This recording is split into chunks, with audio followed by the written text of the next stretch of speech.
Hannibal Barca has gone down in history as one of the greatest generals of all time, mainly due to his feats, which made even his greatest enemies admire him.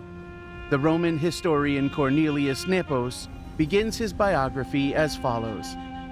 If it is true, as no one doubts, that the Roman people surpassed all others in virtue, it is no less true that Hannibal was as superior in talent to other generals as the Roman people were in power to other nations. Every time Hannibal fought against Rome and Italy, he emerged victorious. Without the envy of his own compatriots, it seems he would have definitively defeated the Romans, but the envy of many triumphed over the courage of one.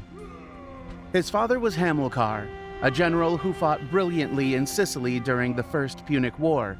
Despite this, he had to admit defeat and accept the peace treaty of Latacius, though he maintained the idea of rearming and facing the Romans once again.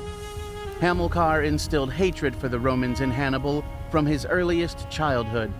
According to Nepos, Hannibal recounted, "My father Hamilcar, when I was a child no older than 9 years, before leaving Carthage for Hispania as a general, sacrificed victims to Jupiter, in reality, Baal, the equivalent of Jupiter. While performing the sacrifice, he asked me if I wanted to go to war with him. When I told him I would be delighted to go and insisted on it, he replied, 'Very well, you will come with me if you swear to me what I will ask of you.' He quickly led me to the sacrificial altar, ordered everyone else to leave, and with my hand on the altar, made me swear that I would never make peace with Rome." Hannibal would keep his promise of eternal hatred until his death.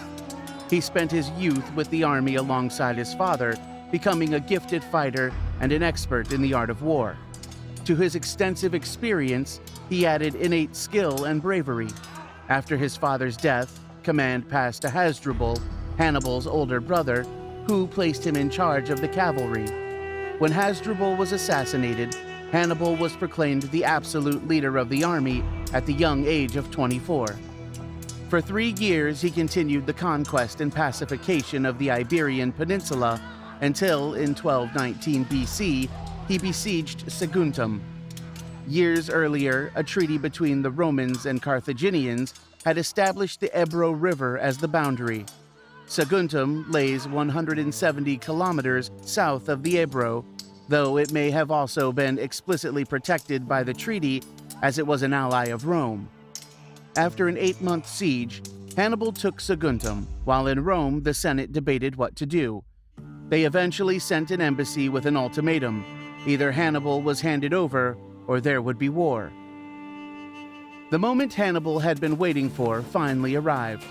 He wanted to defeat Rome and devised one of the boldest plans in history.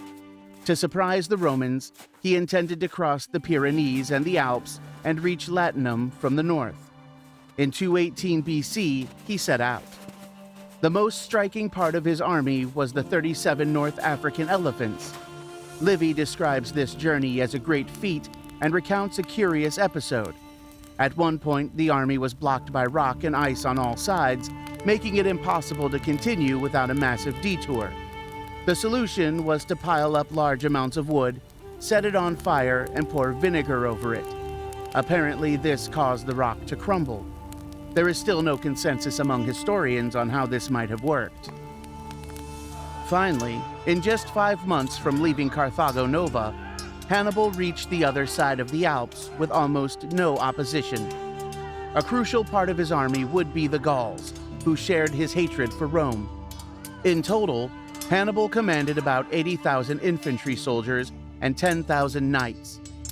At the Ticinus and Trebia rivers, the first engagements with the Romans took place, ending in victory for Hannibal. The march continued south through Etruria, where the army had to cross vast marshlands, causing many horses to lose their hooves.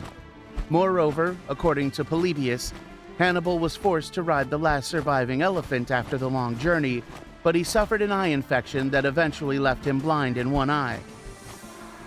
At Lake Trasimene, he orchestrated a cunning ambush that turned into a massacre, killing 15,000 Romans.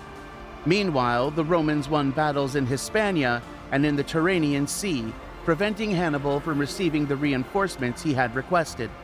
Instead of marching on Rome, Hannibal moved southeast. He unsuccessfully besieged the city of Spoletium and then headed to Cannae, where the most famous battle of the Second Punic War would take place. Hannibal crushed the much larger Roman army thanks to his strategic ingenuity. 70,000 Romans perished out of a total of 80,000, while the Carthaginians lost only 6,000 men. Desperation overtook the Romans, who even armed children with spears taken from monuments and tombs. At that moment, Hannibal faced a great dilemma. He had the chance to march quickly on Rome, as his lieutenant Hannibal advised him, allegedly telling him, according to Livy, that in 5 days he could be celebrating victory on the Capitoline Hill. Hannibal decided to wait, give his troops rest, and carefully plan the next step.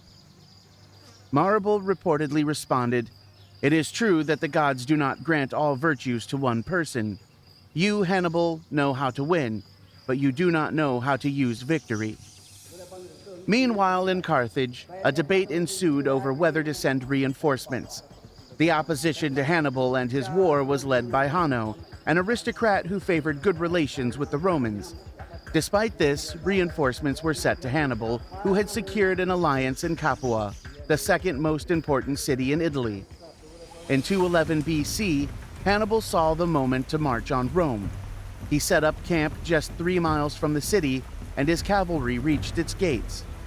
The Roman and Carthaginian armies even lined up for battle, but a storm prevented combat in what could have decided Rome's fate.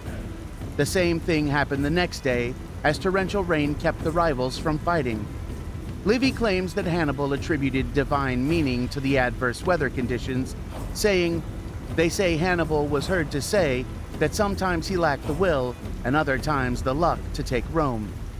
Historians still debate the reasons behind Hannibal's decision not to attack Rome and instead march south.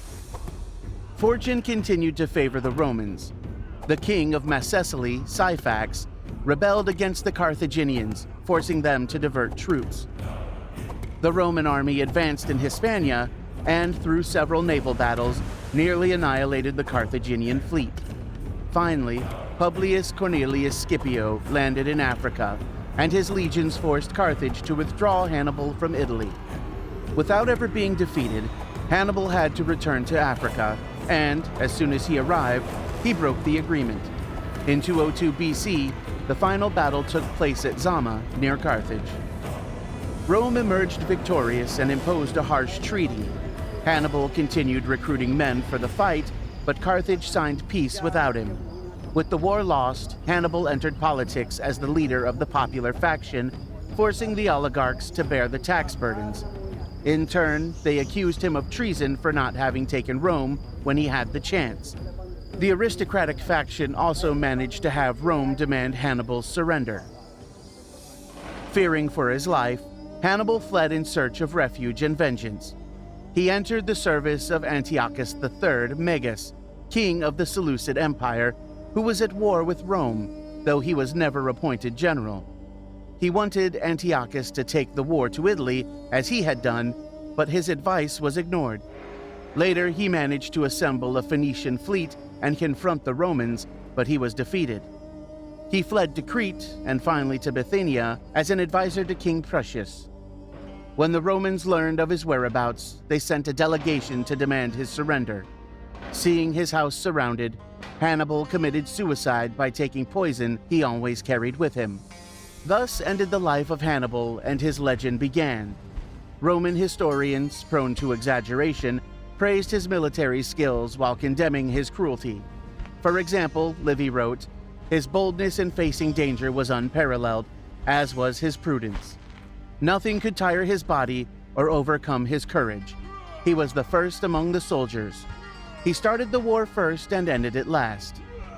However, he also added that Hannibal possessed savage cruelty and deceitfulness, great even for a Carthaginian, no authenticity, no respect for religion, no piety. His tactics would become lessons for the great strategists of history, from Caesar to Napoleon. That's it for today, but don't worry, we're just getting started. Thanks for joining this historical ride, And get ready for more fun facts and stories in the next video. See you soon, time travelers.